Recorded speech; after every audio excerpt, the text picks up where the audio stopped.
संत मुक्ताई साखर कारखाना बंद पडण्याच्या मार्गावर आहे का असा प्रश्न उपस्थित होत आहे। मुक्ताईनगरच्या साखर कारखान्यात ऊसाचा तुटवडा निर्माण झालाय। ऊसाची लागवड कमी झाल्यानं ऊसाचा तुटवडा निर्माण झालेला आहे। 2024-25 पर्यंत ऊस गाळप हंगाम बंद ठेवण्याचा निर्णय घेण्यात आलाय। 10 वर्ष तोट्यात असूनही कारखाना सुरू असल्याची माहिती मिळते।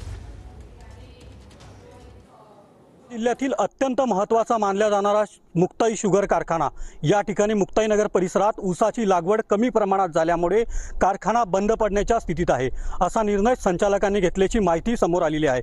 शुगर कारखाना परिसरात आहो, या ठिकाणी शुगर कारखान्यात 10 वर्षापासून हा कारखाना मुक्ताईनगर परिसरामध्ये ऊसाची लागवड कमी प्रमाणात होत असली तरी मात्र हा आर्थिक तोट्यात हा कारखाना चालू होता।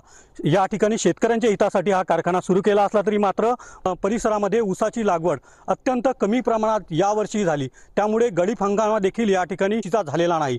त्यामुळे एकंदरीत शेतकऱ्यांसाठी अत्यंत हिताचा मानला जाणारा मुक्ताई शुगर कारखाना या बंद पडण्याच्या स्थितीत सध्या आहे। याच कारखान्यात जवळपास 400च्या वर कर्मचारी काम करत असतात, मात्र त्यांच्यावर देखील उपासमारीची वेळ येण्याची शक्यता वर्तवली जात आहे। या ठिकाणी सांगितलं आहे त्यांच्यावर उपासमारीची वेळ येणार नाही असं त्यांनी सांगितलं आहे। रवी गोरे, TV9 मराठी, मुक्ताईनगर, जळगाव।